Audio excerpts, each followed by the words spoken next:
Hey everybody, Quizmaster Jack here. With the end of summer, it's here because week 8 of Buzzword Summer 2021 Pop Culture. It's the classic way that you know summer's over is when you get to week 8 of the Buzzword Summer 2021 Pop Culture. For decades, people have used this as the metric. I'm making jokes because the last session was the biggest train wreck I've ever had. Yeah, I don't even know what happened. I've just put it out of my memory. I don't remember anymore. But now it seems like it was kind of that way for everybody, though. I don't think there's been a lot of people who have improved on their overall score in weeks 6 or 7. But we'll see. Hopefully I can get a solid score to end out on the last week here to end out this summer pop culture. But as always, you gotta start with question 1. So let's go. Editing this film won Anne Coates her only Oscar. A shot of the rising sun follows a shot of a flame in a literal match cut in this film that then fades to a shot of dunes in the Sahara. For 10 points, what epic starring Peter O'Toole? Okay. They said Sahara, so it was probably going to be Lawrence of Arabia, and then they said Peter O'Toole, so it was definitely Lawrence of Arabia. In this title location, a music box rendition of the Toreador song from Carmen emits from an open doorway whenever the power goes out. Chica and Foxy are among the animatronics. They said title location, so it's got to be Freddy's. They just want Freddy's, right? Because they're talking about Five Nights at Freddy's. Okay.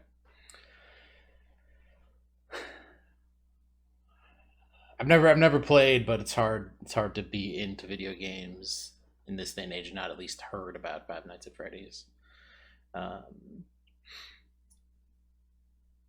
If nothing, that was a good put together question because. I mean, it's following their normal thing of, okay, a very specific thing. I know the Toreador song, and I know there's a power that goes out. I got it off of Chica, because that's the chicken animatronic that's trying to kill you. Not like the other animatronics that are trying to kill you. The chicken one, specifically. This song notes, "My pants a Miri, yes I'm winnin', clearly," after its artist claims the only woman I give a conversation to is Siri. Einar Banks played the ukulele on this song, whose chorus opens, "Copped a BMW, new deposit, I picked up another bag." For 10 points, name this 2021 Polo G song.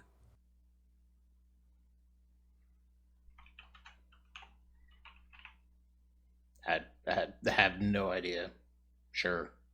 Never heard of that.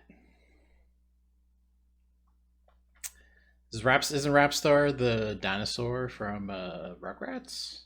That's a weird reference. Versions of this song include a cabinet reprise and a version combined with the closing number A New Deal for Christmas. Okay, no. Thinking about this show tune's title thing clears away the cobwebs and the sorrow. For 10 points, what number from the musical Annie declares, "You're always a day away"? Okay. I was able to put that on musicals pretty early because they said the cabinet, and there's 2 cabinet rap battles in Hamilton. So I was like, okay, there's that. And then they were talking about clearing the cobwebs away and thinking about stuff. So I was thinking maybe it was my favorite things at that point. And it's good I waited because it was not my favorite things from Sound of Music, King and I, one of those. Because it was Tomorrow from Annie, and Annie is not a musical I have any connection with. So it's good to wait and get my 10 points. To distract one of these animals, a medical student uses a flare gun to ignite a carcass. Researchers at Mana 1 encounter one of these animals in the Jason Statham film The Meg. So sharks.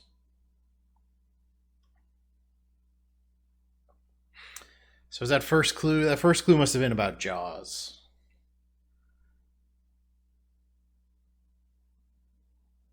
Flare at a carcass, though. What? I don't remember that part of Jaws. So I feel like they're talking about Richard Dreyfuss's character. Or they're making references to that. But then it's the Megalodon. Which I don't think is based off of the Peter Benchley novel like Jaws was. Because Benchley wrote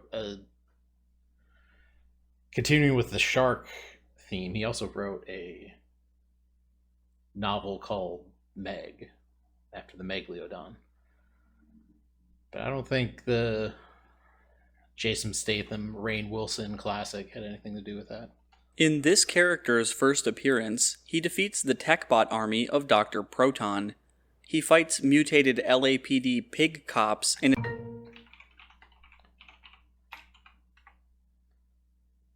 Shake it, baby. It's Duke Nukem. It said pig cops. Funny enough, I've actually... I don't know how I got hold of them, but I had copies of the side-scrolling Duke Nukem games. And I've probably played that more than the first-person Duke Nukem games. So I sure as hell never played Duke Nukem Forever. That seemed like a piece of garbage.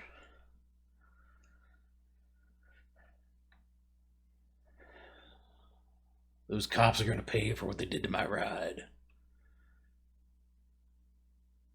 There's a good bit on giantbomb.com of Jeff Gerstmann pretending to be Batman and Duke Nukem at the same time. It's one of the E3 things with Tim Schafer. It's a good bit. Those pigs are going to pay for what they did to my parents. A TV character named Tommy, who had this job, gave Sheila Keefe a baby stolen from Janet and was played by Dennis Leary. What? Okediete Onaudawan plays a man with this job on a spin-off of Grey's Anatomy. I think this is just got to be Fireman. They said Dennis Leary. So that's got to be... yeah. Oh, what was that show? It ran for like 18,000 seasons on FX. Oh man, what was the name of that show? I just don't remember now. It's Dennis Leary being like a Boston firefighter. Oh, why can't I remember the name of that? Anyway. A helpful limo driver in this film, Gus from the Harlem Warlords, is played by Reginald Vell Johnson. Reporter Sue Charlton watches a man in this film say, "That's a knife," as he draws a bow. No.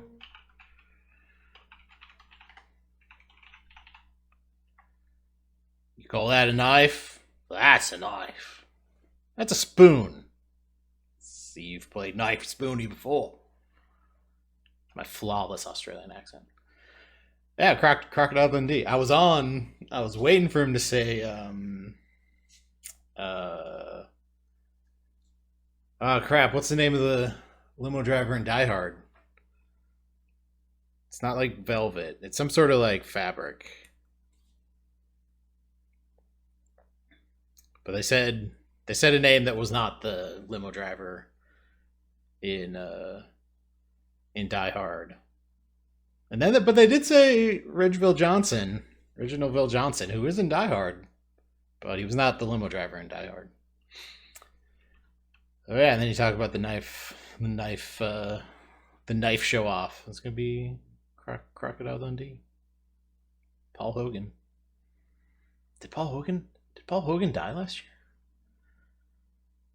I think he may have died last year. He's probably still.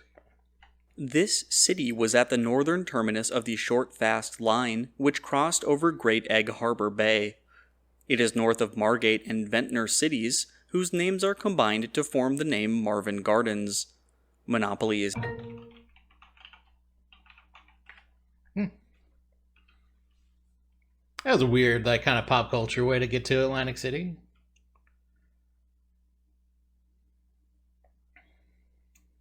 That one took me by surprise, because they went pretty quick from saying Marvin Gardens to Monopoly. That was a pretty quick overchanged, so you're not going to get people who can buzz in and recognize that Marvin Gardens is from Monopoly and then buzz in off of that knowledge. It was just so quick, but we got there. Levels in this arcade game are indicated by the number of white and red flowers growing in the top right. Enemies in this game include pukas and figars, who are killed by being inflated. For 10 points, name this... This is Bubble Bobble, right? Oh, Dig Dug! Oh. Yep. Yep, that was just a mistake on my part. I think there are pukas in Bubble Bobble. But yeah, you don't inflate them in Dig Dug. You shoot them into bubbles and then pop the bubbles. Yeah, just a mistake on my part there. This character asks, where is the man with his arms outstretched in Epic 3? A carnation blooms in his hands the first time he sings a wordless... This is gotta be Orpheus. This is from Hadestown. I've been getting in a little bit to Hadestown lately. There's some good tracks on there, but I don't know if I'd want to listen to the whole album over and over again. And fun fact, I don't know if he wasn't the originally Hermes, because I think they always want Andre DeShields to be Hermes. But the guy who did it at the test, the first time they took it to New York at the theater workshop, the guy who plays Hermes was Chris Jackson, probably better known to the public at large as Taserface from Guardians of the Galaxy Part 2.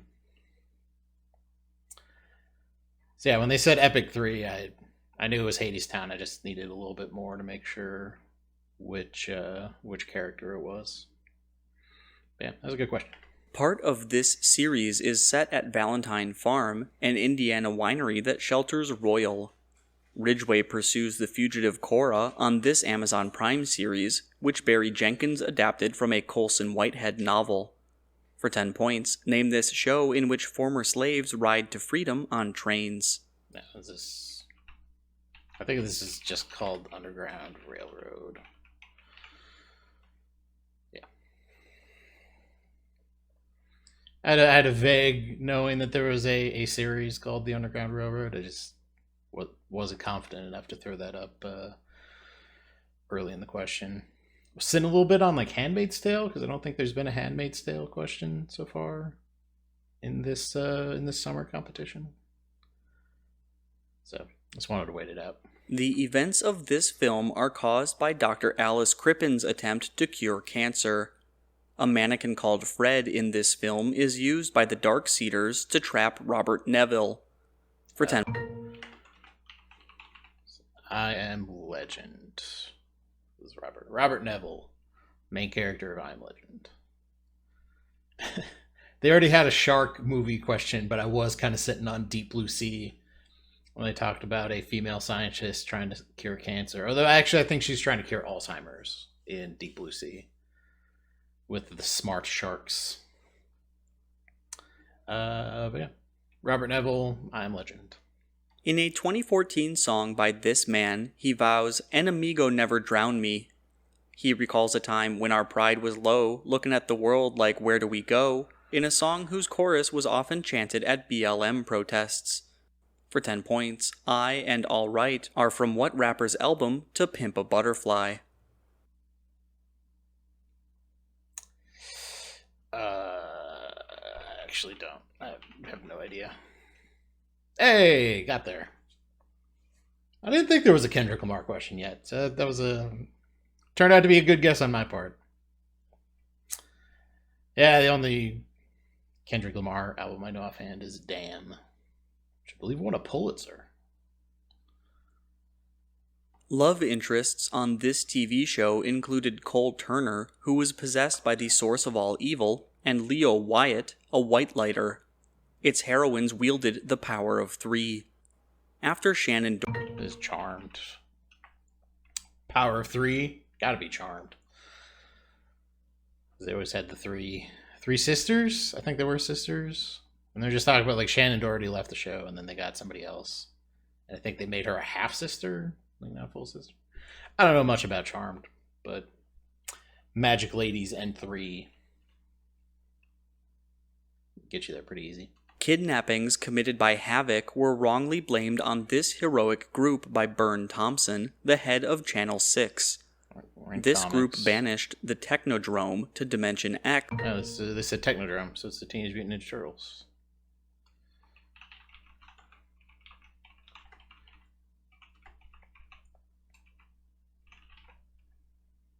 The Technodrome. I got a lot of TMNT action figures, but I never got like the big play set, so I didn't have a Technodrome. I wasn't big on the villains. The only villains I think I got were Bebop and Rocksteady, and then I just got the rest of the Turtles. I'll admit I was I'm a Donatello kid. One of these beings is purportedly the admin of the Twitter account DaShareZone. A drill tweet says that you will be drafted into the war of these beings if your grave does not say rest in peace. For 10 points, Halloween-related memes often feature a song about what spooky, scary beings. Just ghosts? Oh, okay.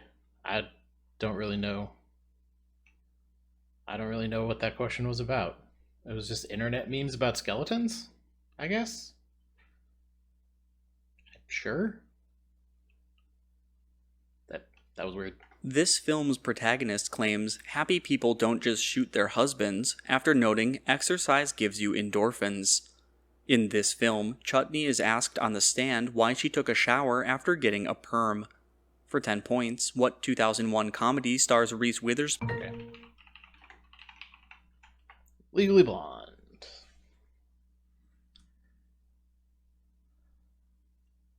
I don't think I've actually seen that, but I mean, Reese Witherspoon and legal dramedy.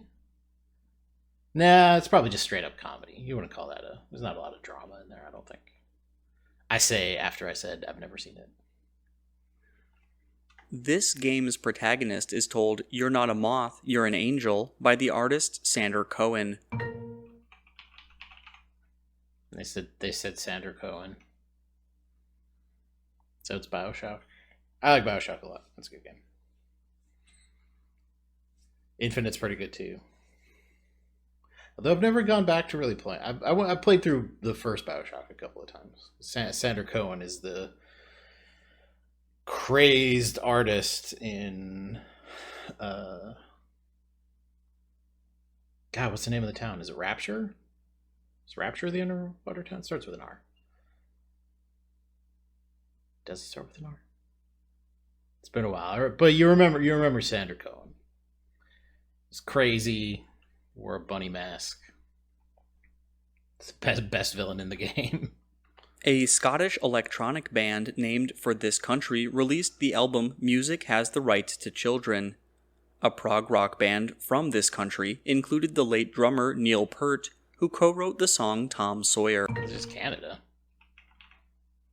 Neil Peart was in Rush.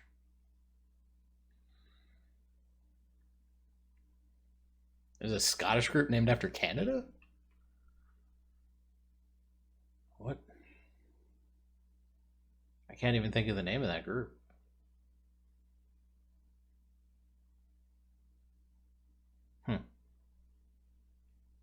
Yeah, I don't even know what group that was in that first clue. In a film in this series, a woman uses Christian's whistle to summon Audrey's spirit. A realm called The Further appears in this series, whose 2018 installment is subtitled The Last Key. For 10 points, name this horror series that, like Saw, was created by James Wan. So is this the Conjuring universe? Yeah.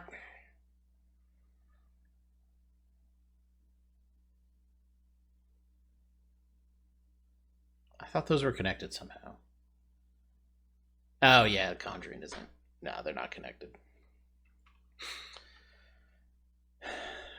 I actually saw. I'm not big on horror movies or going to see horror movies in general, but I saw the original Insidious in theaters. It's got one really good jump scare. I like creepy stuff. I don't like jump scares, which has been mostly what horror has been lately. I should have got that one. I got a little sidetracked about horror universes, and then actually couldn't. I thought it was Insidious, but I couldn't pull it. This actor played a diner patron who brags about having triples of luxury cars on I Think You Should Leave. In the 1990s, he co-starred with David Cross on Mr. Show. For 10 points, what actor plays a lawyer originally known as Jimmy McGill on the Breaking Bad spin-off Better Call Saul?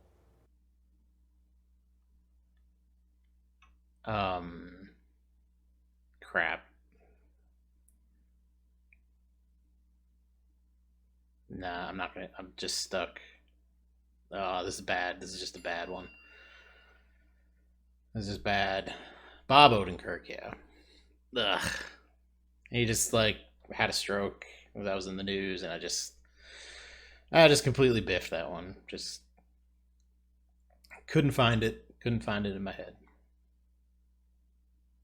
This author wrote about a mysterious clothing brand called Gabriel Hounds in his novel Zero History. He compared a sky to television tuned to a dead channel at the start of a 1984 novel about the computer hacker Case. For 10 points, what author of Neuromancer coined the term? Is this Philip K. Dick? William Gibson. Yeah, he's a Neuromancer, not Phil K. Dick. Oi, it's 3 in a row I missed. That's bad. That's bad. I should have got Odenkirk, but the others I should have gotten too, but I just couldn't pull them. This singer collaborated with the New Caledonian beatmaker Nuka on the 2020 song Love Not War. Earlier in 2020, he was criticized for his unauthorized use of Josh 685's instrumental Laxed Siren Beat in his song Savage Love.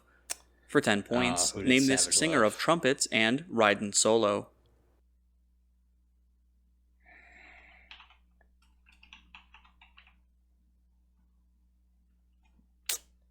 I should have got that off of Savage Love. I just didn't.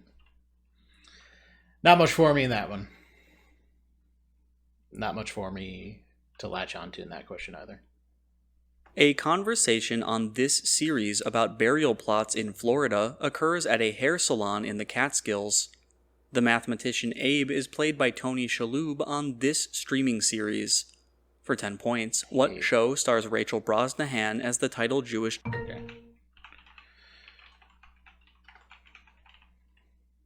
Yeah, I knew Tony Shalhoub was in that. I didn't realize he was a mathematician. Not a lot of TV mathematicians outside of Big Bang Theory.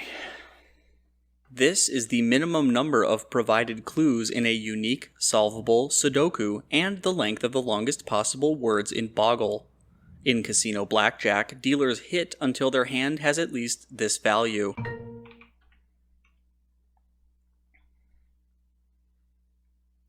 Wait, how do you get 17 letters in Boggle? Isn't it a 4x4 or is it a 5x5? I haven't played a lot of Boggle. Really? You need to have 17 things in order to solve Sudoku? I thought you could...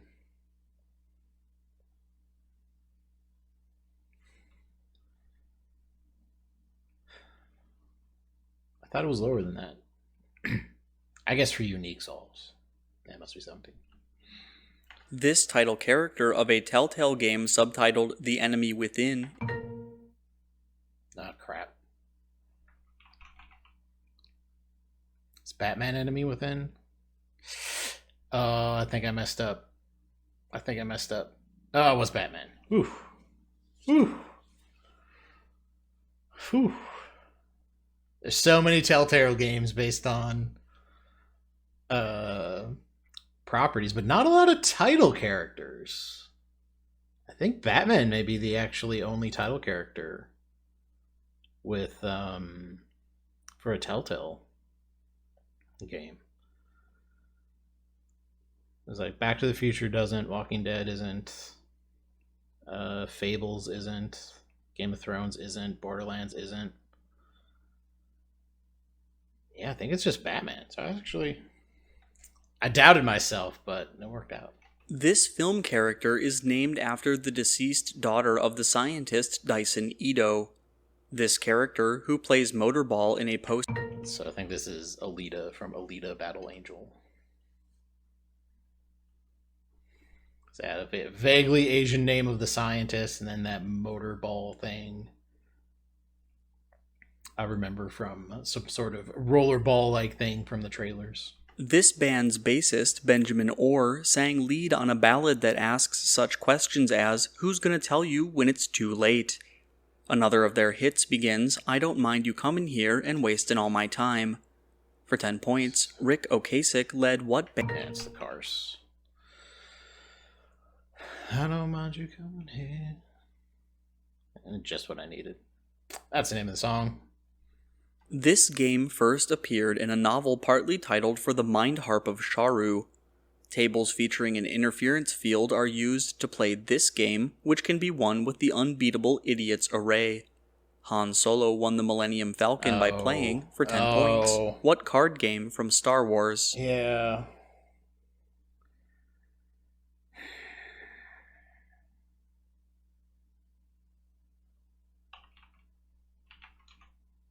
It's like Kadat or something. Sabak. That's a deep question to get to Sabak. It's something they mentioned offhand in Empire, and then in other places they've made it a real game. I don't know if it was the video games that had Sabak as a real game first.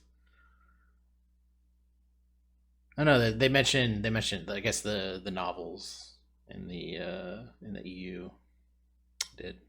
Using the Fireball power-up in this humongous entertainment series increases the chances of a whiff. The fastest character in this series, Pete Wheeler, often benefited from the crazy bunt. For 10 points, in what sports game series did Pablo Sandoval... This is just backyard sports. Okay. They just needed backyard, I guess. Man, I don't know if anybody's gonna get a lot. These are very specific questions. I don't know if there's gonna be a lot of scoring potential for anybody in these. I've definitely stepped things up these in the last 3 weeks here. This song, which was covered on the album True Confessions, was originally recorded by the Dutch band Shocking Blue. This is just Venus. That's the most popular thing I know about Shocking Blue, and they're right. And there's a lot of covers of Venus. Bananarama being the most famous. Although, like the Shocking Blue version, there's that scene in Queen's Gambit where Beth Harmon is drunk out of her mind, dancing in her underwear. And I believe that was the Shocking Blue version of Venus. So that bumped up the popularity of that a little bit. This actress plays a character who is called a mythical Eastern Bloc unicorn by a guest at Tranquillum House. In another show based on a Leanne Moriarty novel... I think this is... Speaking of the Queen's Gambit. Oh, nope, I was way off. I have no idea what they're talking about then. That must have been like the Others or the Hours. They must have been talking about there, and not the Queen's Gambit. Anyway, yeah, I had Queen's Gambit on my head, because the first part made a little bit of sense, because Anya Taylor-Joy was in that New Mutants thing where she played like somebody from the Eastern Bloc. But yeah, I shot my shot. I was wrong. This group produced both the kids' TV show Luna Petunia and a 2012 movie subtitled Worlds Away. Gilles Saint-Croix and Guy La Liberté founded this group, whose longest running shows are the Las Vegas-based Mystère and Okay. Cirque du Soleil?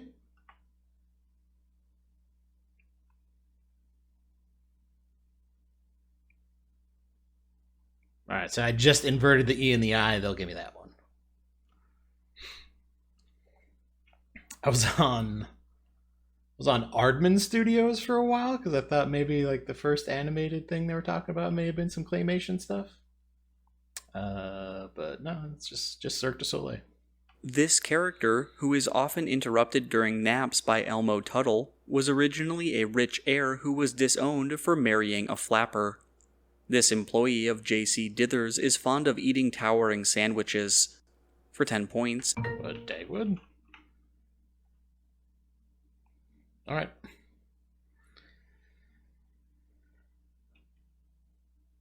Just a quick question about Dagwood there.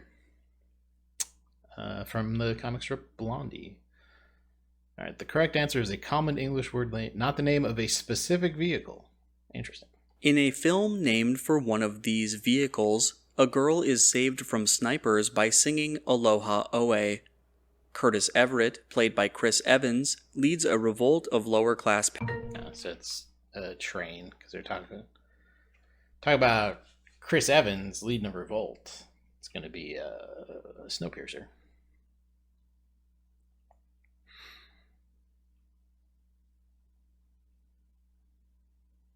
What was the first? Were they talking about Under Siege 2? In that first clue? I'm trying to think about what other movies would be on trains. There's a Money Train. Nothing stops the Money Train. This singer planned to release I'll Scratch Yours simultaneously with his cover album Scratch My Back. Stop motion is used to animate bumper cars and a steam train in the music video for his biggest hit. The original lead singer of Genesis... Okay, it is Peter Gabriel. I said stop motion in music video, so they're definitely talking about Sledgehammer there, but I didn't know for sure. Maybe there was some other stop motion thing, but they had to be talking about Sledgehammer there. This TV show's third season introduced Marcus Pierce, a cop who was the world's first murderer. Its fifth season ended as the protagonist's brother, Michael, was defeated by Alright, they're talking about biblical stuff and cops in modern day, so I feel like this just has to be Lucifer. I have no knowledge of that show except that it's like the devil in modern day, so it's got to be. It had to be. All right, 2-word hero alias is required. The real names of characters will not be accepted. All right. This is the mutant name of a hero whose son Billy marries Teddy Altman, who is also known as Hulkling. This pupil of Agatha Harkness spent years believing that Magneto was the father of her and her brother Pietro. Okay, so it's just Scarlet Witch. I thought they were talking a little deeper about Scarlet Witch's son, who does get into a relationship with Hulkling. Wiccan. Wiccan's the name of the kid. That's not 2 names. That's not 2-word. It had to be Scarlet Witch. This actor played a villain killed by Dobermans owned by a Hitler clone in The Boys from Brazil. What? In another film, a reverend says, "Your father's passin'," as a lawyer played by this man leaves a courtroom. For 10 points, what actor played... Just Gregory Peck? God, I feel like they're talking about To Kill a Mockingbird here. Yeah, okay. Eldred?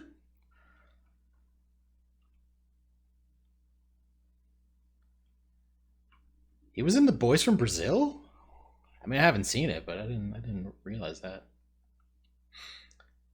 That's a good pet question right there. A song by this woman tells its addressee to return home, where the peaches have thorns. In another song from her album, 'Cause I Love You, she claims, "Ain't my fault that I'm out here getting loose," advising "Blame it on the title thing." For 10 points, Jerome is by what artist of Juice? I think this is Erykah Badu. You better call Tyrone. Oh, nope. This is a different. This is a different Tyrone. All right, they said a whole bunch of Lizzo stuff that I didn't know. They didn't say anything about the Minnesota Vikings. They didn't say anything about boys. Yeah, I just they hit every single part of my Lizzo knowledge that I do not know. This is the primary vegetable ingredient of the Polish stew bigos. It joins root vegetables and meat in a New England boiled dinner, which gave rise to an Irish-American dish that pairs it with... I'm just gonna say cabbage here. Cabbage makes a whole bunch of sense. From that, at that buzzing in and saying cabbage there made a whole lot of sense to me. Is that how corned beef and cabbage became a thing? It's not actually Irish, it's just some sort of weird US amalgamation of dishes to get to corned beef and cabbage. In an episode of this TV show scored by the band Wax Fang, Emperor Zing and a monster called the Majestic test Jeff Fisher. Olympic hockey player Chet Lemonieux is a disguise used by the gray, bulbous-headed alien Roger on for 10 points. Oh. That was that first clue, man. There was nothing. That was a very specific, do you know this episode of American Dad? I don't know any of those proper nouns. Unless Jeff Fisher was talking about, like, the football coach Jeff Fisher, which I feel like it wasn't. But then they said an alien named Roger. Near the end of this film, several characters use powerful electromagnets in pursuit of an armored vehicle in Tbilisi. They put that in the trailer. Like the F9, they have the magnets in the trailer. Of course it's gonna be that. Everybody saw the trailer. These magic magnets. This song alludes to the poet Fulk Greville with its lines, "I was born sick, but I love it."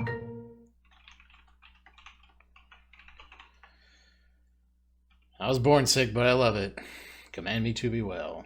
Take me to church. I like that song a lot. It's on my shower mix by Irishman Hosier. All right, give either an acronym or an answer containing at least 2 words. A character on this TV show is called a harbinger of death soon after a mutiny on the Demetrius. Call signs of pilots on this show included Racetrack, Apollo, and Starbuck. I think this is just...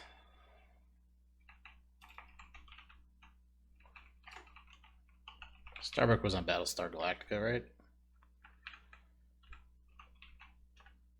Yeah. Bears beats Battlestar Galactica. Is BSG is the acronym? Yeah, that's a fairly used acronym. All right, that makes sense. A girl in this novel calls a couple at Angel's Diner the Satanists. Its author parodied himself as a perv cartoonist who was played on screen by Steve Buscemi. For 10 points, teens Rebecca and Enid star in what 1990s Daniel Clowes graphic novel made into a 2001 This is Ghost World, I think? Didn't they mention this earlier with ScarJo?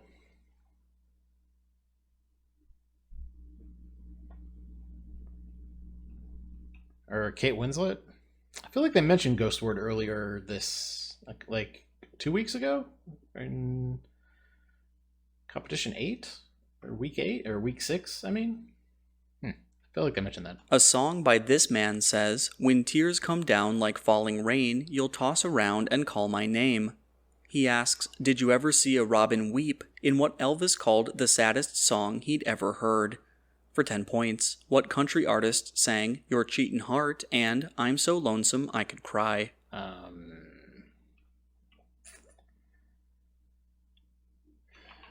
don't think it's George Jones, but it's the only thing I can pull right now. Hank Williams. Yeah. Elvis is wrong. The saddest country song is He Stopped Loving Her Today by George Jones. This man has the most wins at an event in Wyke-on-Sea that is sponsored by Tata Steel. Jan Krzysztof Duda ended this man's 125-game unbeaten streak.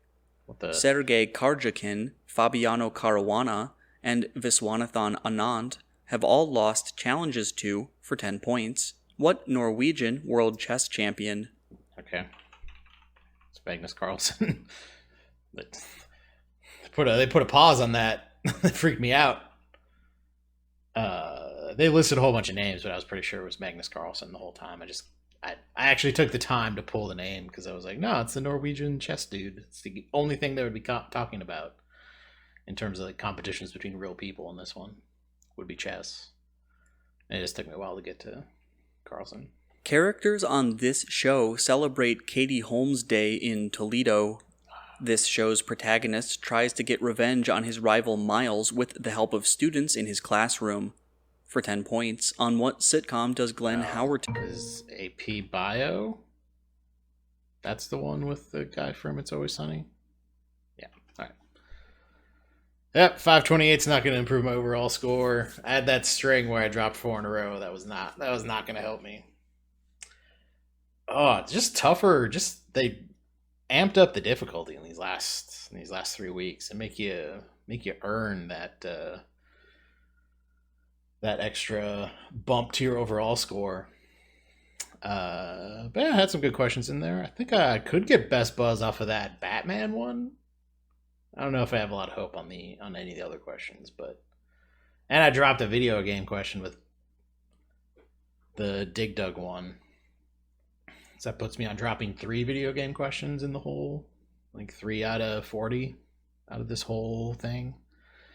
So I don't think I'm going to get top spot there, but all right.